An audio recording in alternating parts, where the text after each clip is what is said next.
안녕하세요. 앨리스의 오두시 앨리스입니다. 프랑스 대혁명 1부 4장을 읽어보겠습니다. 루이는 스페인 대사가 프랑스 왕국에 대해 어떻게 생각하는지 알았다. 그리고 그는 조신과 다른 외교관, 왕가의 가족들이 편지에 쓰기도 하고 자기들끼리 쏙닥거리는 내용을 알았다. 그들 대화에 대한 보고서와 편지의 사본이 탁자 위에 막 놓였다. 대화를 수집하고 우편물을 열어보고 그것에 대해 왕에게 일일이 보고하는 사신 검열소 책임자가 가져온 것이었다. 루이 14세가 그렇게 하길 원했고 그 다음은 루이 15세가, 그 뒤를 루이가 이었다. 발견하게 되는 것은 공포감을 느끼는 동시에 그 매력에 빠져 이제는 그가 책임지는 왕국의 숨겨진 현실과 측근들의 의도를 훤히 알아내는데 혈안이 되었다. 루이는 중요한 것은 겉모습이 아님을, 대중 앞에서 하는 말들은 흔히 다양한 의도와 계획의 겉모습에 지나지 않음을 확신했다. 그는 어린 시절부터 다시 자신의 생각을 감추어온 고독하고 조용한 10대 청소년이었다. 누구에게도, 심지어 가장 가까운 보좌관이나 왕비에게조차 그 관할권을 넘길 수 없는 비밀놀이를 하지 않으면 이 왕국을 다스리고 사람들에게 조치를 취할 수 없다고 스스로 설득했다. 더구나 자신이 유럽에서 인구가 가장 많은 이 왕국의 2,500만 백성들의 운명을 궁극에 가서 결정하게 되는 사람이라면 어떻게 다른 식으로 행동할 수 있겠는가. 파리의 거주민이 최소 60만 명 있는데 말이다. 철학자들에 대해서도 신경을 써야 했다. 그들은 사람들의 정신을 다스리고 백과전서 17권을 수천 부씩 배포하고 있었다. 그리고 루이는 이 계몽주의 정신에 양식 있는 사람들, 랭스에서 축성을 받은 왕을 찬양하는 동시에 교회와 전쟁을 벌이는 이 능숙하고 교활한 볼테르의 사람들을 불신했다. 그는 몰래 숨어서 적진해왔다. 가명으로 과격한 풍자문을 써냈고 왕정 자체의 초석이 되는 사도 로마 교회를 이 파렴치를 분쇄하라는 목적 하나뿐이었다. 그러나 루이는 교회의 장녀, 프랑스의 온전한 기독교적인 왕이 되기를 원했다. 프랑스에는 성직자와 수도사가 13만이었고 그중 143명은 주교였다. 이들 모두는 35만이 넘는 귀족의 일부였고 그중 4,000명이 궁정에 살았다. 분명 특권 중이었지만 많은 이들이 왕정에 충성하는 동시에 왕을 질투한다는 것을 루이는 알았다. 프리메이슨단의 수장인 사촌 루이 플레스 오를레앙을 먼저 예로 들 수 있을 것이다. 프리메이슨파는 교회에 의해 유죄 선고를 받았지만 관용되었다. 반면 1764년 철학당의 승리로 예수회파는 왕국에서 추방되었다. 루이 15세와 대법관 모프가 추방한 고등법원의 프롱드파들은 개혁을 취소시키고 모든 특권을 유지한 채 파리로 귀환하려고 루이를 집요하게 괴롭혔다.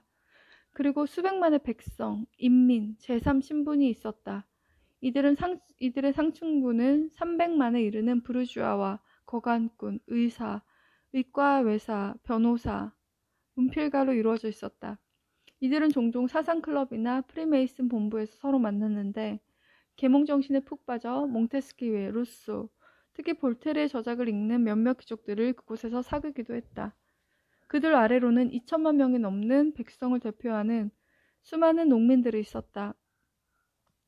그중 150만은 아직도 농노였고 나머지는 작은 농토의 주인이거나 소작인으로 왕국세, 영주세, 영지세에 짓눌리며 교회에게는 11조까지 빚지고 있었다. 이것이 루이가 통치해야 하는 왕국이었다. 그는 사람들에게 치세 초반 몇 주간 그의 통치 능력에 대해 궁금해한다는 것을 알았다. 루이 16세에겐 선택하고 결정하는 재능이 있을까 없을까? 궁정신부 베리가 자문하곤 했다. 그는 그 정도는 가벼웠다.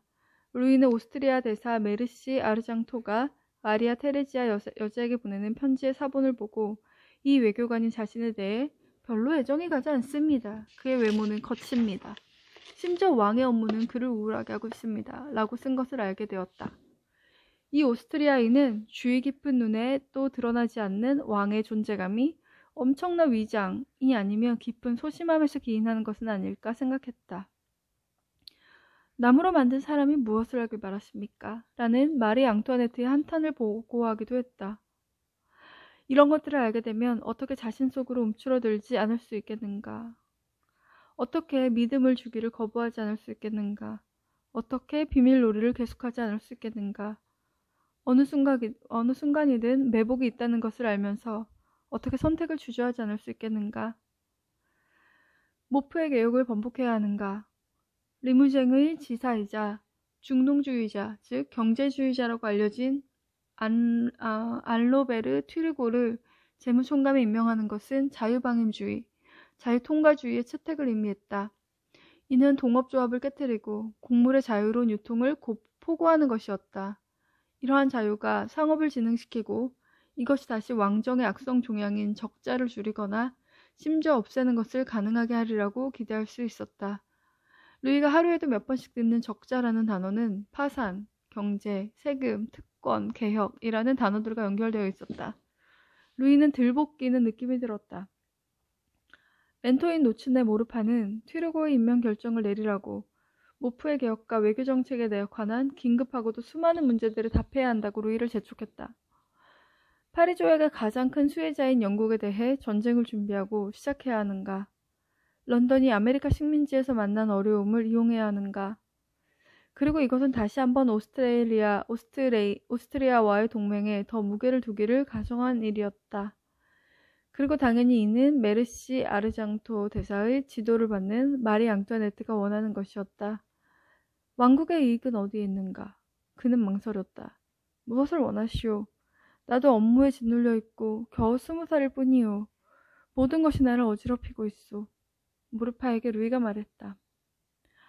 오직 결정을 내리는 것만이 그 혼란을 멈출 겁니다. 지연하는 것은 일들을 쌓이게 하고 심지어 망치기까지 합니다. 미룬다고 해서 일들이 끝나진 않습니다. 하나에 대해 결정하는 그날에 또 다른 하나가 생겨날 겁니다. 마지막 숨을 쉬는 순간까지 전하의 운명이 될 영원한 풍차입니다. 모르파의 대답이었다. 양당 간의 결정을 내려야 하는 끝없이 돌아가며 죽어야만 끝나게 될 이 업무 더미를 피하는 유일한 길은 도망치는 것이었다. 말을 타고 숲으로 가서 베르사유나 마를리까지 사슴과 멧돼지들을 뒤쫓아가는 것뿐이다. 루이는 그날 베르사유에 거주할 꿈을 꾸었다. 그는 이미 사저를 꾸밀 생각을 했다. 그곳에다 지리학 연구실을 꾸밀 것이다. 그곳에 지도와 도면들을 모아놓고 또 다른 한 층은 목공예를 할당할 것이었다. 그리고 그 위층에 서재를, 그리고 마지막 층에는 철을 다루기 위한 화덕과 모루와 공구를 놓을 것이다. 망루에서는 망원경 덕분에 베르사유 숲과 성에 있는 건물들의 모든 비밀을 꿰뚫어 볼 수 있을 것이다. 이 장소들은 굳게 닫아놓을 것이다. 수공예인, 대장장이, 철물공, 목공예에 대한 그의 취향을 빈정거리고 비웃고 비난하는 사람들의 말들을 이미 한 번에 간파해냈기 때문이다. 왕과 귀족들은 카드놀이나 주사위 놀이를 하고 경마를 즐기고 사냥을 하지만 평민이나 장색의 활동에는 관심을 쓰지 않았다. 그것은 왕에게 어울리는 일이 아니었다. 그러나 루이에게 그것은 은둔할 수 있는 수단, 시선과 집요한 괴롭힘, 결정들을 피할 수 있는 수단이었다.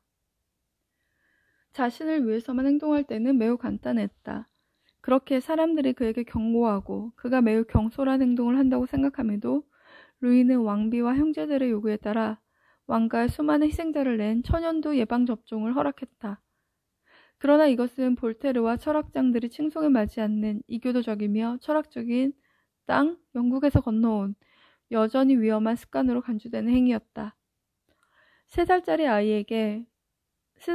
아이에게 난 구름이 나오는 커다란 종기에 씨를 통과시킨 다음 왕과 그 형제들의 팔에 그것을 넣었다는 사실을 알게 되자 사람들은 걱정했다. 아직 상속자도 없는 마당에 국가에 매우 귀중한 새 생명 같은 폐에다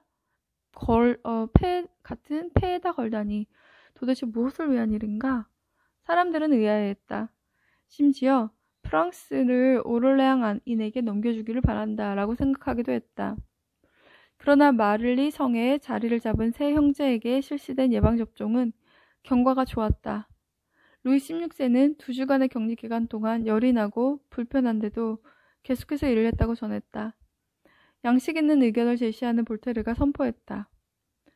역사는 한창 젊은 나이의 왕과 프로방스 백작, 그리고 아르투아 백작, 셋 모두가 스스로 접종을 받음으로써 죽음을 피하기 위해서는 위험에 용감히 맞서야 한다는 점을 프랑스인에게 가르쳐 주었음을 잊지 않을 것이다. 국가는 감동을 받았고 교훈을 얻었다. 루이는 행복하게 이 찬양을 받아들였다. 사람들이 출판하고 외우는 이 식구를 그는 읽고 또 읽었다. 계속되기를, 우리의 마음에 부드러운 제국을 이루시기를. 프랑스여, 너는 가슴에 2천만 아이들을 품고 있구나. 그대에게 얼마나 영광이 될까. 이제 곧 말할 수 있으리라. 나는 모두를 행복하게 했고 겨우 20살이었다고. 신문은 종종 조심스러웠지만 젊은 군주를 칭송했다. 그는 함께 온 사랑스러운 왕비와 함께 왕자를 돌보는데 여념이 없다. 매번 우리가 알게 되는 것은 그에 대한 우리의 사랑을 더하게 할 뿐이다. 주군을 향한 부드러운 우상 숭배로까지 이어가지 않은 일이 프랑스인에게 가능하다면. 그러나 루이는 사람들이 그에게 계몽주의 군주, 정의의 왕 루이를 원한다는 것을 느꼈다. 사람들은 경제적인 이유로 랭스가 아닌 파리에서 대관 축성식을 할 것을 루이에게 권했다. 그리고 전통과 결별하는 이번 기회에 축성 순간에 왕이 들이게 되는 이단자들의 진멸에 전력을 하겠다는 서약을 바꿀 수도 있을 것이다. 아직도 프랑스에는 개신교도 60만 명 있지 아니한가. 볼테르가 무죄를 증명한 개신교도를 고문하고 처단하는 것을 목도했던 칼라스 사건을 잊었단 말인가. 루이는 사람들이 말하는 대로 놔두었지만 자기 고집을 꺾지는 않았다. 루이는 말제르브를 대법관으로 삼기를 거부했다. 그가 철학당과 너무 깊이 연결되어 있다고 판단했기 때문이다. 그리고 튀르고가 재무부를 책임 맡아야 한다고 고집하는 모르파에게 말했다. 그건 매우 체계적이요. 그리고 백과전서파와 관련을 맺고 있소. 모르파가 대답했다. 우리에게 가까이 오는 이들은 누구나 비판, 심지어 중상모략을 면치 못할 것입니다. 그들의 의견에 기초해서 보시고 그 깊이를 재어보십시오. 아마도 그들의 체계는 전하께서 공정하다고 판단하게 될 생각들로 축소될 것입니다. 모르파의 말을 들어야 했다. 파리 상인조합장이었으며 국무참사관의 아들 튀르고가 왕국의 기반을 파들어가는 4,600만 리브르의 적자를 메울 수 있으리라고 말했기 때문이었다. 1774년 8월 24일 루이 16세는 튀르고를 맞아들여 그의 말을 듣고 또 그의 손을 잡으면서 결정을 내렸다.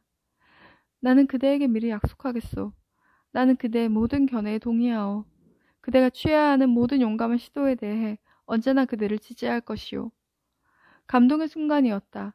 그러나 튀르고가 어떤 수단으로 왕국의 재정 상황을 일으켜 세울 것인지 세세히 밝히는 편지를 읽고 나자 왕은 어려움을 가늠하게 되었다. 이 기획은 왕궁의 지축과 군주의 은사금을 줄이는 것, 국고의 세수입을 미리 대납하고 왕의 이름으로 거둔 세금에서 상당 비율을 미리 가져가는 증세 청부인들을 공격하는 것을 의미했다. 그러나 결국 루이는 튀르고의 목표를 승인했다. 파산도, 증세도, 차용도 없다. 그러나 튀르고의 어조, 철학적이며 백과전서파적인 어조가 루이는 마음에 들지 않았다. 전하의 선함에 대해 선함 자체로 무장하셔야 합니다. 전하께서 조신들에게 나눠줄 수 있는 돈이 어디에서 오는지 생각해 보셔야 합니다. 종종 엄격한 집행 때문에 돈을 빼앗겨야 하는 비참한 이들과 전하의 은사금을 얻기 위한 직함을 가장 많이 갖고 있는 사람들의 상황을 비교해 보셔야 합니다. 튀르고가 쓴 이 편지는 왕이 본질상 사람들 위해 존재한다는 사실조차 잊고 있는 듯했다. 저 자신을 국왕이라기보다는 전하께 개인적으로 정직하며 공의롭고 선한 그분께 맡기는 겁니다. 전하께서 제 손을 꼭 쥐어주셨습니다. 전하는 제 용기를 지지해 주실 겁니다. 전하께 없어는 저의 개인적 행복을 전하의 이해와 영광 그리고 행복에 영원히 결연시키겠습니다. 루이는 답장을 하지 않았다. 1774년 9월 1일 루이가 베르사유에 자리를 잡았다. 재빨리 자기 사저로 작업장과 망루를 옮겨왔다. 재무총감 튀르고가 나름대로 행동하도록 놔두었고 루이 15세의 대신들과 대법관 모두를 내쫓았다. 11월 12일 그는 모프의 개혁을 취소하고 고등법원의 특권을 복구했다. 환호에는 이견이 없었다. 백성들은 고등법원 의원들, 자기들의 세금을 차지하는 이 특권층이 자기들의 호민과 아니라 상상했다.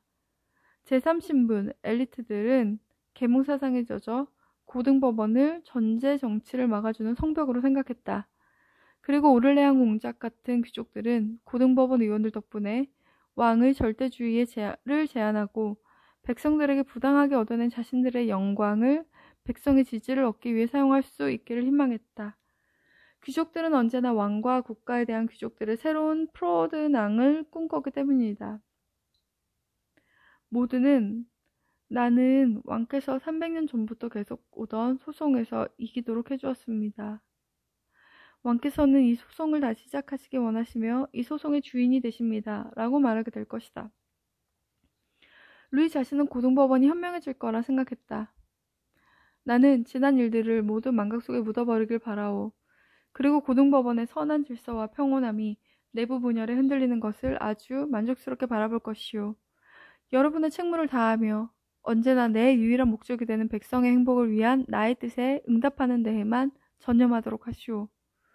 루이는 튀르고를 임명하고 곡물의 자유유통과 징세 청부인의 통제, 동업조합의 폐지에 대한 그의 조치를 지지하면서도 고등법원을 복원시키고 이제는 더 이상 귀족이 아닌 군대에서 장교가 될 수 없도록, 이제는 4대 이상 귀족이 아니면 군대에서 장교가 될 수 없도록 특권을 확대함으로써 자신이 능란하게 움직이고 있다고 느꼈다.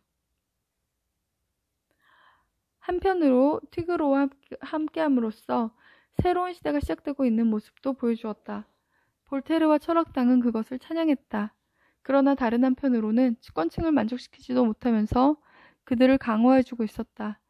1774년 12월 30일부터 오를레안 공작과 고등법원 의원들은 왕권에 대해 적대적인 건의문을 써대기 시작했다.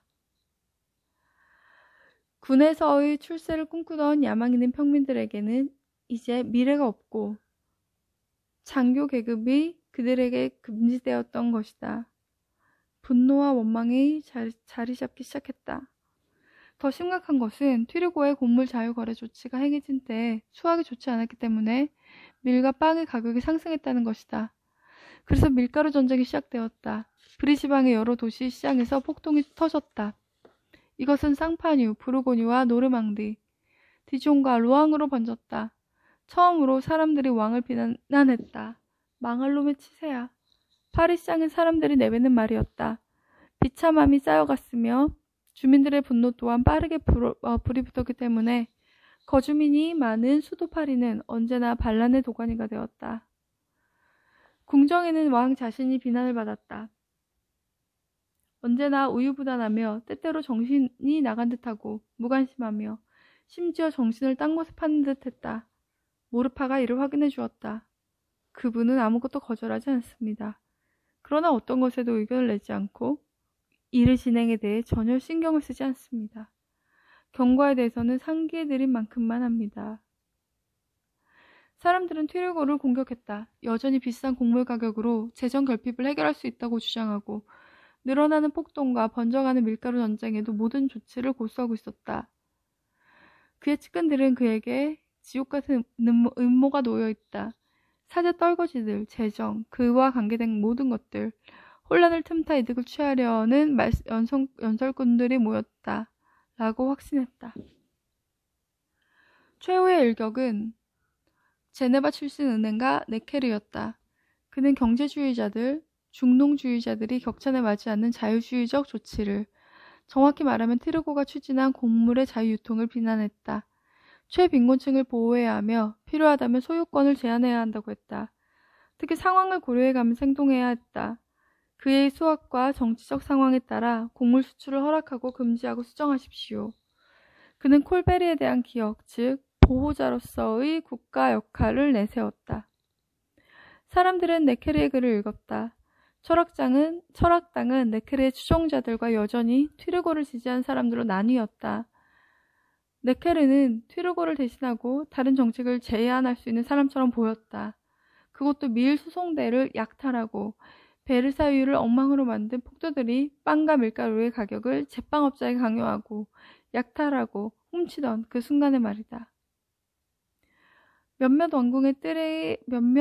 몇몇이 왕국의 뜰에 나갔고 그들의 외침이 연설하려던 왕의 말을 막았다고 어떤 이는 화건했다.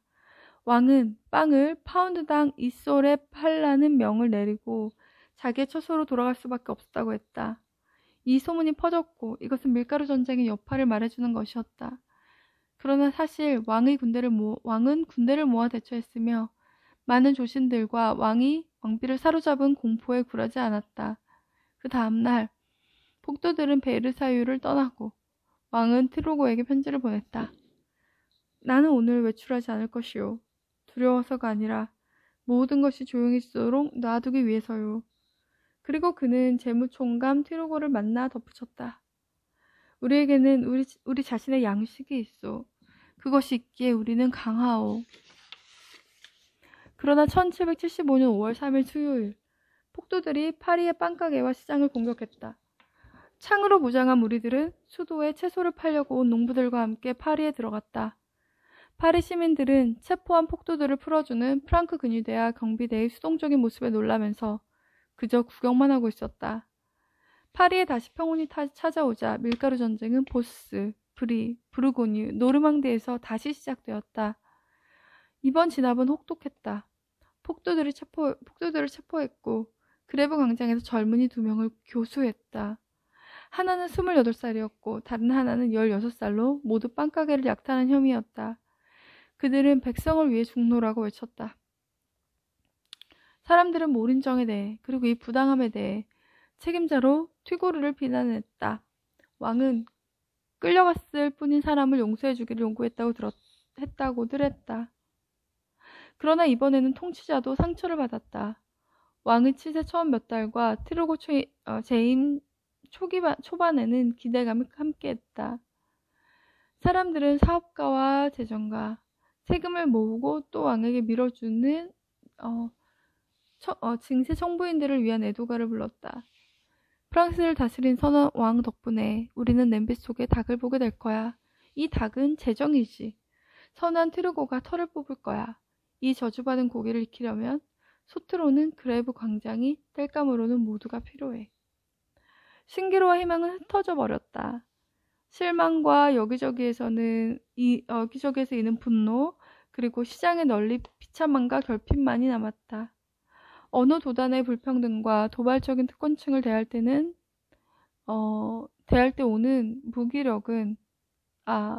오는 참을 수 없는 무기력감이었다. 왕은 아무것도 할 수 없었다. 아마 아무것도 하기를 원하지 않았을 것이다. 더는 튀르고를 믿을 수도 없었다.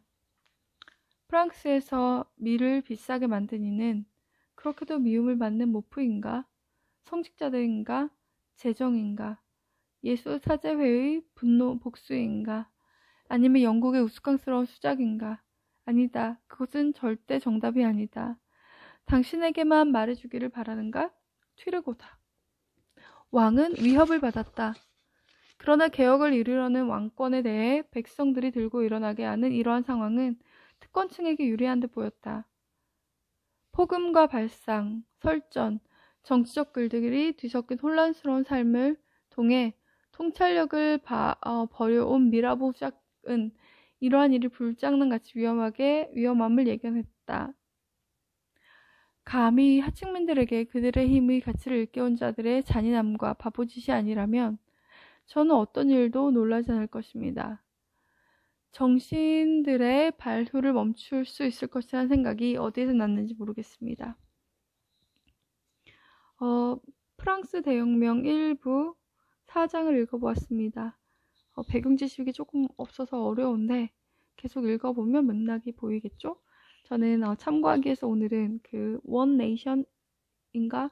라는 프랑스 혁명에 관련된 영화를 보았는데 굉장히 대사들이 인상적이었습니다. 저도 이 책을 2권을 다 읽을 때쯤이면 머릿속에 프랑스 혁명이 어떤 순서로 이루어났는지 머리에 그려주면 좋겠네요. 앨리스의 오두시 1부 4장은 여기서 마치겠습니다. 안녕.